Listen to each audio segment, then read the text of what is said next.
All right, so earlier today I did my first mock draft of the season, and I ended up with Washington Commanders running back Brian Robinson as my second back, as I went, tight end with Travis Kelce first, and then I proceeded to take two wide receivers and a running back before I came back for my second running back. So I ended up at Robinson, which I was pretty happy about because I think he's going to get the majority of carries in the Commanders' offense. But I got to say, I'm also drawn to Antonio Gibson for another number of reasons. But before I get into that, make sure if you're new to the channel, hit the subscribe, hit the like and notification buttons. As far as Antonio Gibson is concerned, he's been a polarizing player in fantasy football. Obviously he has much more appeal in PPR formats. Caught 46 passes last season. He's been over 40 catches the last 2 years. His rushing numbers, though, have gone the other way. He did his best work as a runner as a rookie. The last 2 years have been not very impressive, under 4 yards per carry. So he's very inconsistent as a runner, but he is a converted wide receiver from college.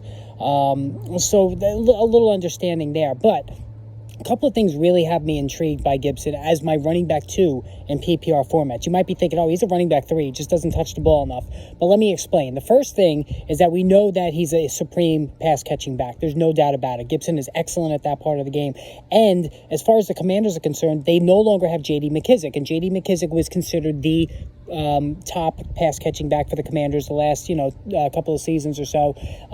But he is now no longer with the team due to injuries. So Gibson now has the job all to himself in terms of being the pass-receiving back. So the 46 catches he had last season should morph into 50-plus, maybe even 60. And that brings me to the fact that Eric Bieniemy is now the offensive coordinator. And we all saw what he did with Jerick McKinnon over the last couple of years. McKinnon's been a tremendous receiving back. He was a league winner down the stretch last season for the Kansas City Chiefs. And I think Antonio Gibson could have that potential. Also, the third reason is that the Commanders have a very tough schedule. They're going to be trailing in the majority of games this season. So Gibson's going to be on the field a lot during the second half. A lot of garbage time, a lot of dump-off passes. You have a Sam Howell, an inexperienced quarterback who's going to dump the ball off fairly often. So I think Gibson has a chance at 60 catches for the season, 400 receiving yards, 3 to 5 receiving scores, and then whatever he does on the ground would be considered a bonus. So in PPR leagues, that could be a very cost-effective running back too. And I'm